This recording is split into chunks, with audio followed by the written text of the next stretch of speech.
بسم الله الرحمن الرحیم حامدا ومصلیا. یو محترم ورور پوښتنه کوي، وایي زموږ یو ملګری دی، هغه د شوګر مریضي ده او ډېره شوګر لوړېږي، جګېږي، حتی چې داسې وخت هم راسي چې بېهوښه وي، بله ورځ وایي بېهوښه وو، اسپتال ته بیا یووئ. نو دی وایي دغه څنګه چم وکړي دا روژه؟ دی وایي زه یوه ورځ نیسم، بله ورځ یې نه نیسم. د دغه محترم ورور د پوښتنې جواب زموږ د فقه حنفي د روی څخه دا دی چې محترم ورور که چیرې دغه شوګر مریض والا ډاکټر ته ورسي او ډاکټر د ده تشخیص وکړي او ده ته معلومات ورکړي نو به ډېر ښه وي. که چیرې دغسې مسلمان ډاکټر ورته ووایي چې روژه مه نیسه، نو بیا دې روژه نه نیسي. او یا دی په خپله ډېر پر دې باندې بیرېدی چې زما مریضي لوړېږي، جګېږي او د مرګ خطره ده.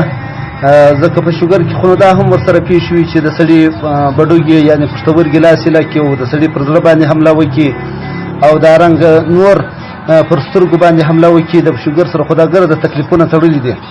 نو که چیرې ډېر جګېږي بیا به ته اجازه شته چې دی روژه وخوري، خو که چیرې جوړ سو بیا به د هغه قضا راوړي.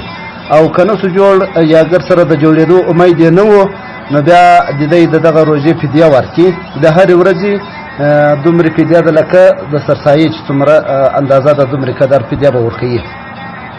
خو که په دغه ترتیب باندې چې دا د یوه ورځ روژه نیسي، بله ورځ یې نه نیسي، دغه مشکل نه ورته دغه رقم باندې کولی شي، خو دغه رقم دې وکړي.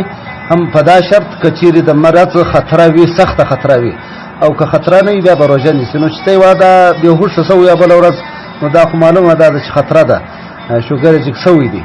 نو په لحاظه بیا دې دغسې کړي، هغه نورې قضا دې بیا هم په دغه شکل باندې یوه ورځ نه بله ورځ بیا قضا هم راوي.